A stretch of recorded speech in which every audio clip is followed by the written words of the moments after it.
What is going on, guys? Welcome back to the Rant Review Pro Wrestling. Yes, I am back after a wonderful vacation in Las Vegas, taking care of some business for some other stuff that I do.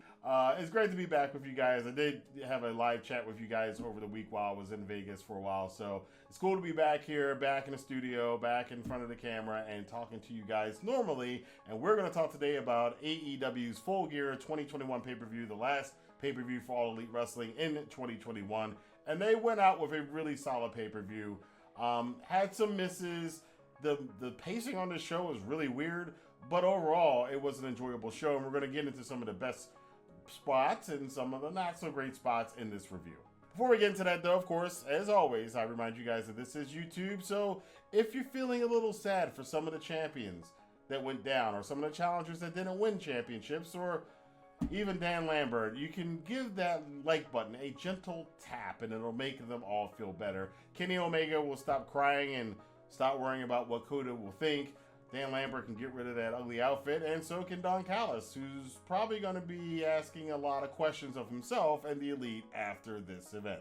But let's start with the beginning of the show. Now, the show, it's a weird show because I've seen other people already say this, so I'm repeating, and I agree with what other people said. The first 3 or 4 matches on the show, like the first hour and a half of the show, is probably some of the best pay-per-view wrestling that you will ever see.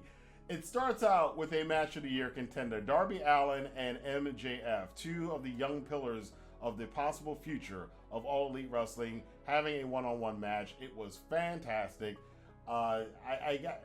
It basically was a big FU to everybody that says AEW doesn't know ring psychology. Darby Allin and MJF planted so many seeds, not only in this match, but before the match, but in the promos leading up to the match, about what this was, the mind games that were being played, the psychology that was being played. MJF going on and on about how he could beat Darby Allin with a side headlock takeover. And we'll get to that in a second, but man, they had so many near falls, and poor Bryce Rinsberg was counting the mat over and over again. They did one goofy spot where they were reversing small packages, and then they just kind of rolled around the ring like a little ball or something, like 2 cats fighting over a piece of string or something like that. It was kind of weird and funny and kind of goofy, but it worked for the match that they were doing. I enjoyed it. MJF is a master at selling leg injuries. He did this in the Sammy Guevara match earlier in the year at the end of the pandemic era for AEW. But him coming off with some of these moves, him tweaking his knee and it looking like he looked like he had torn his ACL the way he was selling this stuff. And then he would do crazy moves like the powerbomb backbreaker is probably one of the coolest moves I've ever seen. And the way MJF executed it and the way Darby took it just looked nasty as hell. The tombstone pile driver on the apron looked nasty as hell. Both times you got MJF selling his leg. Darby's throwing everything he can at MJF. There's a point in the match where MJF gives Darby his skateboard and says, "Go ahead and hit me," so Darby will lose the match by disqualification. Darby doesn't fall for that, of course. We get some run-ins by MJF, by Wardlow, and by Shawn Spears. Sting takes care of that, keeps him out of the match, but that proved to be the downfall for Darby Allin. MJF got that damn dynamite ring, clocked Darby Allin when the referee's back was turned, and then proceeded to put Darby Allin in the side headlock and take him over and pin him. I could not believe. I was like, this match was so brilliantly booked. It was so smartly booked from start to finish. It's a match of the year contender, absolutely. And if it is true that these guys, along with Jungle Boy and what we saw from Jungle Boy later in the night, and Sammy Guevara and what he's been doing lately in AEW, if those are the 4 main event guys, and that's the big 4. We often talk about the big 4 in New Japan. If that's the big 4 in a couple years in AEW is going to be making a lot of money in the future. Although we will talk about, and I will talk about at some point in the near future, about MJF and a lot of the scuttlebutt about him being the hottest property in wrestling 2 years before his contract is up, about a year and a half before his contract is up with AEW. It's going to be a bidding war for that guy, but that's a topic for another time. He got the win here. Doesn't hurt Darby Allin too much. I'm interested in seeing where those 2 are going to go from here on out once we get to Dynamite come this Wednesday. Didn't stop there with the opening of this card. We then had FTR challenging the Lucha Brothers for the AEW World Tag Team Championships. Of course, FTR stole the Triple A Tag Team Championships from the Lucha Brothers. Lucha Brothers had an awesome intro in this one, by the way. But this match was another fantastic match because you got two of the best tag teams in the world going against each other. Two totally different styles. I love the Midnight Express retro music intro of FTR. I pop for that kind of stuff because, again, I grew up in the 80s watching wrestling. That some of the first tag teams I watched, Tully Blanchard, Arn Anderson, the Midnight Express, and the fact that FTR pays homage, or however you say that, to a lot of these old tag teams is just fantastic for me. I didn't like the finish, though, because the finish seemed a little bit overcooked and overbooked. The whole thing with the mask and the FTR put on the mask to try to confuse people, and they just wound up losing the match anyway. I think they were supposed to do it slightly differently, so it would have made more sense. The obvious fallout from this is that they can complain and say, hey, they didn't pin the right guy in the match. They pinned the wrong guy. They pinned the illegal guy, so that match shouldn't count. But the Lucha Brothers did get the win over FTR, retaining the AEW World Tag Team titles. The Super Elite, the Super Clique, whatever you want to call them, the Young Bucks teaming up with Adam Cole, baby. Man, it's just Adam Cole. It's just growing on me. So he's grown on me over the last couple of years since he was in NXT and now coming over to AEW. I mean, Adam Cole is one of my favorite wrestlers these days. Him and the Young Bucks took on the Jurassic Express team of Luchasaurus and Jungle Boy. I don't know where Marco Stunt is these days, but they were teaming up with Outwork Everyone Christian. And they had a pretty damn good Falls Count Anywhere Texas Tornado match. I was worried about this because there's another match on the card that is another multi-man tag team no rules match. So I was worried about this kind of becoming redundant. We'll talk about that a little bit later on. But this being the first of those two kind of multi-man tag no rules matches was absolutely fantastic. There were so many great spots in this match. Again, it's no point in listing them all. Jungle Boy, he is growing into his star. You can just see the confidence. It's a confidence that a year and a half ago you didn't see in him, but you can see the confidence growing in him as being a star. And I think wrestling the Bucks and Adam Cole has really helped bring that out. Adam Cole, absolutely fantastic in this match. Christian Cage, fantastic in this match. Luchasaurus, being the big bruiser, knew his role, did his spots well. And the Young Bucks are always awesome in their selling and what they do. This match went all over the place, into the crowd. Christian Cage doing dives off of the parquet out in the audience, or the entrance ramp or whatever out in the audience. They're fighting up the ramp. They're doing moves on the ramp. They had a spot where they had the BTE trigger with thumbtacks on the knee pads.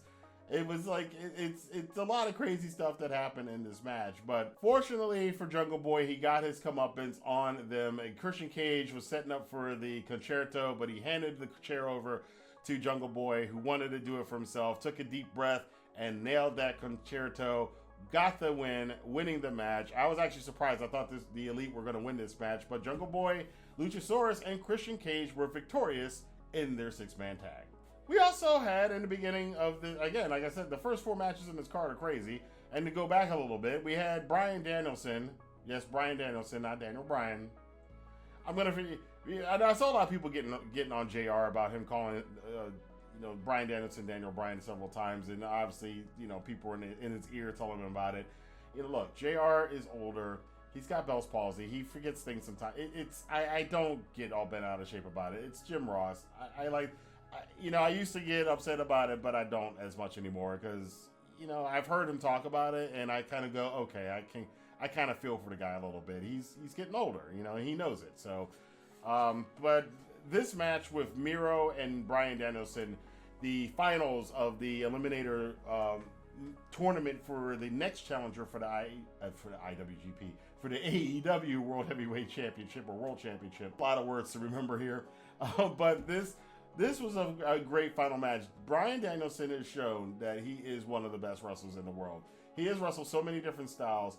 And even Tony Schiavone was listing off all the stuff. Well, Tony Schiavone was talking over Excalibur. Excalibur's trying to call the match, and Schiavone's going on about the list of all the people that Daniel Bryan, I did it. Bryan Danielson has faced over the last couple of weeks since he's been in AEW, and it's a magnificent list from Bobby Fish and Minoru Suzuki and so on and so forth. But here, against Miro, I was kind of convinced that Miro was going to win this match for a long time, especially after they were brutalizing each other for 15 minutes. At one point, Miro just starts hulking up, and Bryan starts throwing forearms and kicks at him, and Miro's like, gets that wide-eyed crazy crap going on, and he's telling Bryan to hit him with those kicks, and he's like taking 3 kicks just to hit Bryan with one and knocks out Bryan twice with it, and it was fantastic. I love this match too. This is another match that, if it wasn't for MJF and Darby Allin, this would have been my favorite match of the night. Bryan miraculously gets the win over Miro because Miro was a beast in this match, but again, the head and the neck area is Miro's weak point. Strangely enough, though, the head and the neck area is also Bryan Danielson's weak point, as we all full well know, but they didn't really play off on that in this match, and neither did the announcers. But Danielson did get the win over Miro, and he will now advance to face whoever is the winner of the main event between Kenny Omega and Hangman Page for the AEW Championship at an unspecified date in the future. I'm going to hop around to some of the other stuff in the card because after these first 4 amazing matches, I think we all got exhausted. And then even though the rest of the card wasn't really bad, it was just okay in comparison to those first 4 matches. Also on the card, we had Britt Baker defending the AEW Women's Championship against Tay Conti. I love the promos. They've acknowledged the fact that Tay Conti's got some booty. She got some drunk in the trunk. She's a girl from Brazil. I mean, she got the Brazilian booty. What are you going to do? Tay Conti in the opening promos for the match, too, she was making fun of Britt Baker for not having an ass, because Britt Baker doesn't have an ass. But this match was okay. It got a little sloppy near the end. The ending kind of came out of nowhere. I've seen better matches from them, which is a little bit of a disappointment. I expected a better match out of these 2 women. They're 2 of the best in the AEW women's division. But sometimes, some people just don't have chemistry. It doesn't click so well. It wasn't a bad match. It was just good. And I think following the 4 matches that happened, everything that followed the first 4 matches kind of suffered from that by not being able to hold a candle to those first 4 matches. But Britt Baker retains the AEW Women's Championship. And, she's got a lot of challenges. I don't know who's going to take this belt off of her, but especially with them focusing on the TBS Championship in the near future. But I think Britt's going to be holding on to this title for quite some time. And it's just a question of who's going to rise up and be an appropriate person to take the title off of her. I don't really see anybody in the women's division right now who should take the title off Britt Baker. So hopefully they'll keep the title on her for a long time.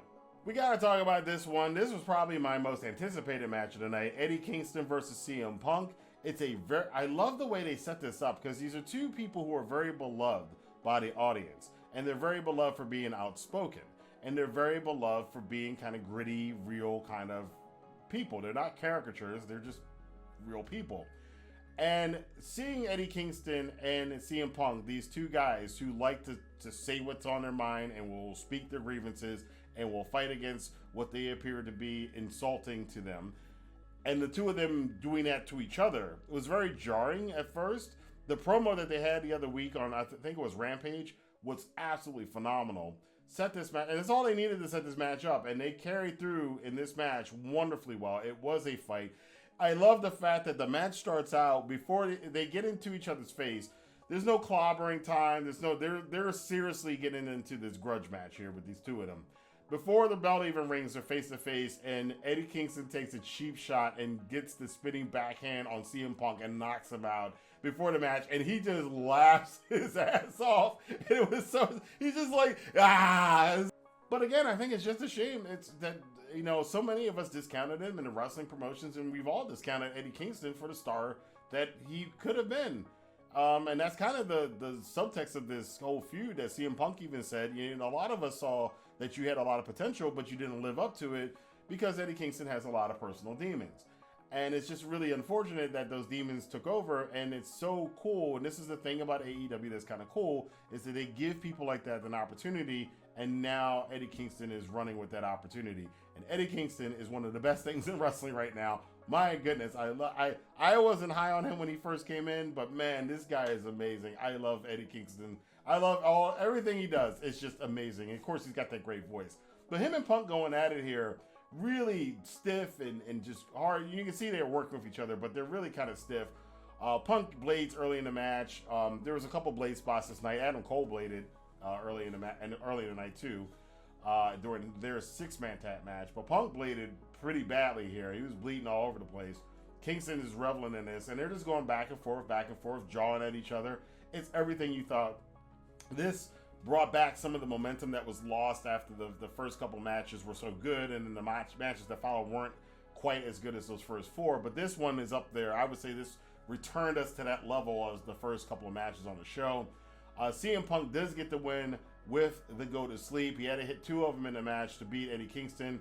After the match, he holds his hand out, and Kingston does not want to shake his hand. And the real interesting thing about this is that I like the fact that now you had half the crowd was booing CM Punk. They were for Eddie Kingston. The other half was for CM Punk. This was a legitimate 2 faces split. There really wasn't a heel. I mean, you could say that Punk is kind of the heel in this one because in this context, he was the authority figure to Eddie Kingston, and Eddie Kingston was the little guy compared to CM Punk. So there is that kind of underdog thing there. But I could also legitimately see that CM Punk feels disrespected by Eddie Kingston just coming at him and just throwing him, disrespected him like that. So, but Punk disrespected Eddie Kingston. So they're both disrespecting each other. Punk tried to shake his hand, like I said, and Kingston wasn't having it. Half of the crowd loved that. The other half booed him. So I don't know I don't think this is over, and I don't want it to be over. I think there's so much they can do with this. I think we're just seeing the beginning. I did kind of want Kingston to win this match. I think Punk could have afforded the loss, and I think Kingston has lost a lot of matches lately, so he probably could have used this win. But I do think at some point in time, this feud isn't over, and Eddie Kingston's going to get his win over CM Punk. Now we're getting to some of the one of the matches that didn't work out too well, and there were 2 of them that didn't work out too well on the night. And Malachi Black, along with Andrade El Idolo, taking on Cody Rhodes and the Bastard Pac. This match was intriguing on paper. It just didn't quite work out so well. I see what they're trying to do with Cody, but again, like a lot of Cody's matches, some people say they're overbooked. I do think this one was a little bit overbooked. Pac is upset at Cody at one point because Cody gets hit with the black mass halfway through the match, and then he's kind of over sandbagging it outside the ring. Pac's doing all the work, and then Pac's mad at Cody. Then Andrade and El Idolo are mad at each other at one point in the match. And then Cody comes back in the ring, and then he tries to hot dog it. The crowd is having nothing with Cody. Like this whole thing with Cody getting booed and him even on that Roads to the Top. I don't know if he's working us on that show. I think he's working us on that show, by the way. But him saying he doesn't want to turn heel, the crowd's turned you heel, bro. You are heel. And it seems like they understand it. Tony Khan understands this. Cody understands it. Cody might not want to turn heel, but he's going to have to. And hopefully he does it in a way The Rock did back in like 2002, where The Rock kind of leaned into it.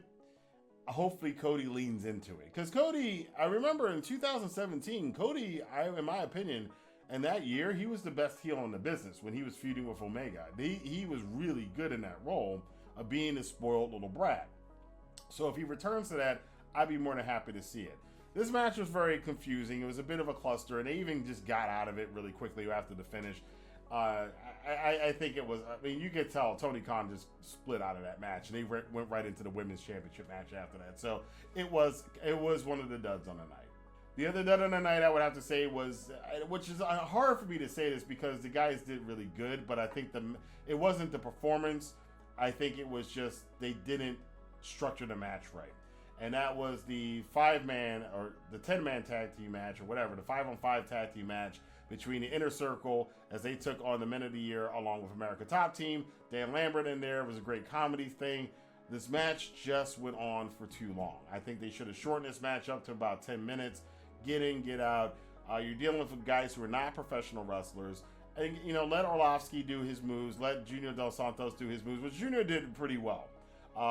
Jericho had to audibly call out the spot near the end of the match. He literally screaming, Junior, for Junior to come up and hit him when he went for the lion salt near the end of the match. Lambert played his role well. And Lambert really understands that old school Bobby Heenan, Jim Cornette kind of manager role. He does it really well. We haven't seen this for a long time in wrestling. He does it extremely well. But the Inner Circle did get the win. I enjoyed it. I thought for a minute they were going to do the same kind of thing what they did with MJF, where they the heels had called their shot, that Lambert was going to pin Jericho. I didn't see that happening, but I was kind of worried after what happened in the first match, but it didn't happen. The Inner Circle does get the win, and then they're rushed right out of there because they were going to lead into the main event.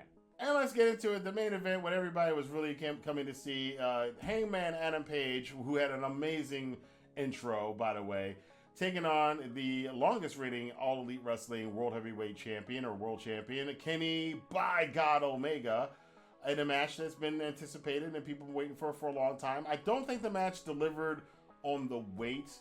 Again, I think it's more of a consequence of the card and the beginning of the card being outstanding and everybody having to follow it. That's to say that this was a bad match. It was a great match. It was a really good match. It wasn't a match of the year contender like we were hoping it would be. But it was a fantastic match with more of that elite storytelling where it kind of reminded me way back in New Japan several years ago where Kota Ibushi was taking on AJ Styles and Kenny Omega just joined the Bullet Club. Of course, Kenny had a relationship with Kota Ibushi and he looked and stared down Kota and caused Kota to lose.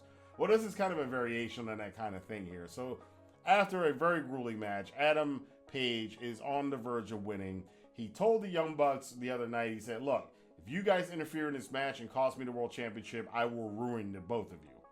And the Young Bucks kind of took that to heart. They came down the ringside, but they didn't interfere. And when Hangman had knocked out Don Callis and was on the verge of beating Omega, the Bucks were on opposite sides of the ring. They could have interfered and stopped Hangman from hitting the buckshot lariat. Again, more of that callback storytelling because they showed it in a promo package too where Hangman kind of held on to the Bucks to keep them from winning a match. And they could have done the same thing to Hangman here, but Nick and Matt didn't. They let Hangman hit the buckshot from the back on Omega. Matt let them hit it from the front. I don't know if Matt Jackson was crying a little bit. It looked like he might have been crying or something. I don't know if he was.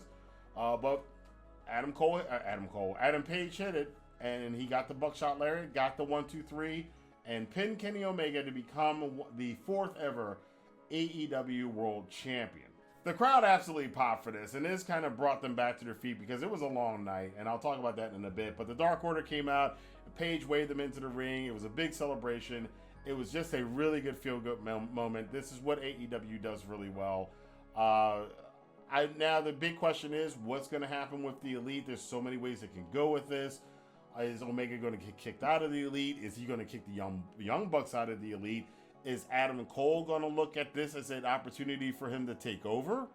And the kind of a real long-term storytelling here to kind of get back at Omega for Omega killing him out of and kicking him out a long time ago. I don't think Marty Scurll's showing up anytime soon, but what's Don Callis going to do in this situation? There's a lot that's got to be answered in the next week or two regarding the Elite. I think it's perfect timing with Bobby Fish now being involved with it. And, you know, hey, Kyle O'Reilly, if Kyle O'Reilly can get out of NXT and get over here, that'd be cool too. So they can go any number of ways with it. We just don't know. And that's the cool thing about it. We don't know where it's going to happen. As for the new AEW champion, he's now got to look forward to taking on Bryan Danielson, who has been as hot as anybody can be in wrestling right now, performance-wise and crowd support-wise. So that's going to be an interesting babyface versus babyface match because both of them are pretty much white meat baby faces. I think the crowd's going to be more for Hangman than they are for Danielson, which, again, much like the Eddie Kingston CM Punk thing, I like the fact that, as much as people talk about all these, WWE guys coming in and taking a spotlight, we're actually seeing right now that the indie guys and the guys that weren't in WWE are probably going to get the crowd support over the experienced WWE guys like Danielson and like CM Punk. So a lot of intriguing stuff set up now for AEW over the next couple of weeks. But I want to know what you guys thought about Full Gear. Again, I thought the show was great. The first 3 or 4 matches were fantastic. One of them, again, MJF and Darby Allin, match of the year contender. I just think the show was paced a little weird. It's too long. It's the same criticism I used to make about WWE pay-per-views. I think 2.5 to 3 hours is your sweet spot for pay-per-views. Maybe reduce. You could have knocked 2 matches off of this card. That 10-man tag, you could have knocked down to 10 minutes. Some of the other matches could have gone a little bit shorter, but it's lessons to be learned. And they're all not going to be perfect. But I want to know what you guys think. Let your voice be heard in the comment box below. And until next time, if you like this video, hit the like button, subscribe button, and notification bell, and share it on Twitter, Facebook, Instagram, Reddit, wherever you talk about pro wrestling and sports entertainment. I will see you guys here for more news, rumors, and reviews on the Rant and Review Pro Wrestling. Have a good day.